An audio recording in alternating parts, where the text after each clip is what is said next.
mga kababayan, ay nagpasa. Ito, si Pulong Duterte, mga kababayan. Hanapin natin si Pulong Duterte.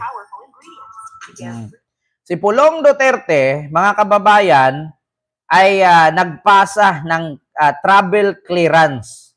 Dito kay Pulong Duterte. Kinumpirma ngayon ni House Secretary General Reginald Velasco na nagsumite ng travel clearance si Davao City 1st District Representative Paulo Duterte. Naka-address ang liham sa tanggapan ni House Speaker Martin Romualdez at may petsang March 11. Inaprubahan nito kaninang alauna ng hapon, March 12. Para? Bakit kaya may mga ganyang politician, no? Tinagurian kayong mga congressman, mga vice president, mga mayor, tapos hindi kayo gumagawa sa mga tungkulin ninyo. Ba't hindi pinagtatanggal yung ganyan? Bakit hindi masolusyonan? Sa Singapore, kapag ganyan tamad-tamad ka na politician, automatic, impeach ka. Dito, yung vice president natin, gumawa lang ng libro, vice president na. Yung mayor sa Davao City, laging lasing, late pumasok, nagsisurfing, mayor pa din. Ito, 51 billion flood control. Hanggang ngayon, natapos na 6 years, 11 years na, mag-11 years na. Walang flood control. Congressman pa rin. Bakit ganyan kaya dito sa Pilipinas? Jennifer De Los Santos, utot mo, dapat ikaw yung pinatay kaysa kay Kian De Los Santos eh. Dapat ikaw yung tinukhang animal ka, pakabubo mo. Malaki bayad sa'yo. Talaga may bayad sa akin si YouTube. Kung hindi ako mag-vlog dito, hindi ako kumikita. Sino ba naman tanga? Nagbabayad ka wifi, magbabayad ka kuryente. Tapos nagsasalita ko dito 1 oras, tapos wala akong kikitain. Hangal ka ba? Pakabubo ninyo. Tingnan nyo si Basti, laging late, laging surfing, lasing, pumasok, pero mayor pa din.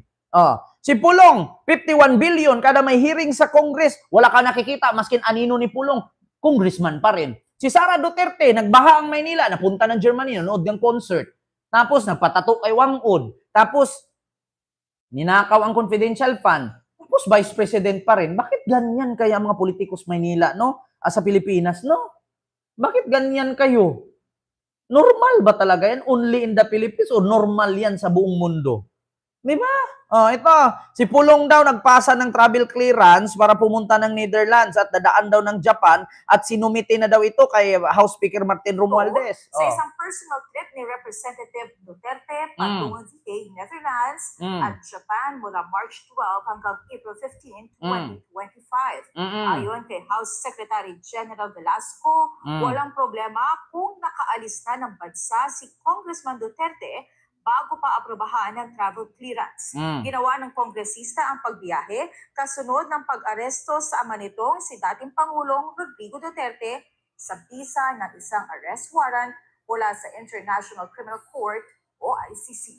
Diba, biruin nyo? Buti pa to si Sara, si Pulong may karapatan mag-leave sa mga trabaho nila para bisitahin yung tatay nila. Dati kay Pangulong Ferdinand Marcos Sr., ultimo namatay ang nanay ni Ferdinand Marcos Sr., bawal umuwi. Buti nga, ang luwag ni BBM ngayon eh. Yan yung sinasabi ni Baste na leniency. Ibig sabihin ng leniency, maluwag, hindi mahigpit. 'Di ba? Sa sobrang bait, no, lenient. Sa madaling salita, ibig sabihin ng lenient, magaan, maluwang siya. Wala siyang kahigpit-higpit. Kaya yung mga kriminal, umaabuso. Di ba? Kaya ngayon, tignan nyo, sa sobrang luwag, sobrang lenient ni Pangulong Bongbong Marcos, tignan nyo, pinayagan niyang lumipad ito. Itong mga anak ni Sara, ni Duterte, na mas unahin nila ang taong bayan kasi nga tinalaga sila diyang congressman, tinalaga silang vice president, pero mas inuna nila yung tatay nila dong nakulong na alam naman nilang may kasalanan. Diba? Ngayon ninyo isipin mga DDS, para ba talaga sila sa inyo o para lang sila sa sarili, sa pamilya nila? Diba? Sa panahon ni Ferdinand Marcos Sr., walang ganyan-ganyan. Kung naalala ninyo, namatay ang lula ni BBM, namatay ang nanay ni Ferdinand Marcos Sr., pinagbawalan si Marcos na umuwi ng Pilipinas. Samantala ngayon, napakalinient nga. Tama naman sabi ni Baste, napakalinient ni Marcos. Kaya nga daw yung mga adik, yung mga kriminal, umaabuso sa sobrang luwag, sa sobrang lenient or leniency. Di ba? Oh. Tignan nyo. Sa salitang leniency, pati siya. Oh. Hinahayaan sila na pwede silang pumunta doon sa tatay nila. Baka sakali, huling araw, makikita nilang buhay. Kaya, ito na naman si John Tumabad. Alam nyo, kadalasan sa mga didis, ang papangit ng pangalan, papangit ng apelyido. Hindi na lang John Tumuad. Di ba? Mag-reunion sila sa Netherlands. Di ba? O, Ali Malungo. Ang papangit ng pangalan ng mga DDS. Yung isa Tumuad, yung isa may ungo. Ano ba talaga? Putang yung mga animal. Basta nakalabas siya sa airport nang hindi hinihingi yung travel clearance. Meron naman understanding yung mga cabinet ng congressmen. Minsan nagmamadali yung biyahe. So, we just issue the travel clearance when it's ready. Diba? Naintindihan naman ng mga congressman. Buti pa yung administrasyon ni Marcos ngayon, napakaluwag, napaka-lenient. Oh, mayroong sinasabing leniency. Diba? Baste, hindi ka ba nahihiya sa sinasabi mo na si Marcos lenient? Sa sobrang pagka-lenient ni Marcos, tignan mo, kapatid mo, hinayaang makalipad. Pinayagan kahit wala pang clearance. Diba? Mahiya ka naman, Baste, sa sinabi mo. Lenient si Marcos. Marcos administration is leniency to criminals. Yeah? So, ibig sabihin, maluwang si Marcos sa pagpapabiyahe kay Sara at kay Bulong, ibig sabihin, lenient din pala sa mga kriminal. Tama naman, mga kriminal naman talaga kayo. Yeah? Yung iba, nasa airport na, minsan nakaalis na, just to say na the trip was approved by the House of Representatives. It's not unique. Alam niyo, sa totoo lang mga kababayan, no? Masaya ang pamilya ni Digong no naging presidente siya, nakamit na niya yung buhay niya, nakamit niya yung pangarap niya na marating niya ang tuktok bilang politician. Actually, lahat ng politician, yan naman talaga ang pinapangarap na maging presidente ng Pilipinas. Nagpolitician ka pa na hindi mo gustong maging presidente. Eh di, wag ka na magpolitician, itigil mo na yan. Dito tayo sa real talk, sa totoo lang tayo. Kadalasan sa mga politician yan ang pangarap maging presidente. Pero, kabaliktaran nga lang, naging presidente ka. Narating mo na yung tuktok ng pangarap mo bilang politician. Pero pagbaba mo naman pagka-presidente, ito naman ang kapalit. Makukulong ka habang buhay. Di ba? Do you want to kill the cost of your electric bill? Stop. Before you waste more cash, listen. A 100-year-old secret hidden for decades. Di ba? Ito na naman si Amusilio. Alam niyo, mga DDS talaga, ang papangit ng pangalan ninyo. Huwag kayong magtago sa mga dummy account. Pagmumurahin ko lang yung mga animal kayo. Yeah. Huwag kayong magalit sa akin. Totoo naman eh. Kaya nga ang sabi, pwede ka na, ikaw na lang pumalit kay Digong, ikaw na lang pumalit kay Sara. Ay, no need. Wala sa bokabularyo ko na pumasok sa politika at magnakaw. Yeah. Pwede ka na maging abogado kasi magaling ka mag-analisa. Hindi rin nakapasok sa utak ko at wala sa bokabularyo ko maging abogado. Tapos papasok ako sa politiko. Tapos magnakaw ako ng pera in just 11 days. Ubusin ko. Wala. Hindi. Wala. No. Never. Don't. Yeah. Huwag kang magsalita ng patapos. Jaw TV. Tapos na. Game over na. Kulong na yung lolo mo. Ano pang gusto mo mangyari? 10 years yun. Hindi na pwedeng ibalik dito sa Pilipinas yung lolo mo. Sabihin mo, huwag ka magsalita ng patapos, papatayin si Digong sa ano doon, sa stress. Tignan mo ngayon, pagdating lang sa Netherlands, tubig lang, mineral, galing Pilipinas pa.